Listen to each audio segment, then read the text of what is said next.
Eh? Kenapa, adik? Saya rindu kat papa dan mama saya. Papa dan mama di mana, adik?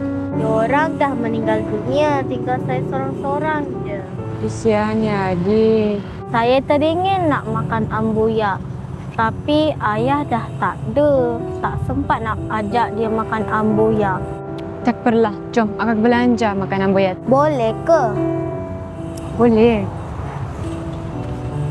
Ini ke ambuyak, Kak? Alah, akak pun tak pernah makan ni. Pertama kali juga.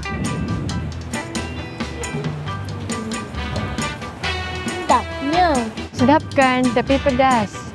Kak, nak tapau boleh? Nak hantar kat papa? Eh?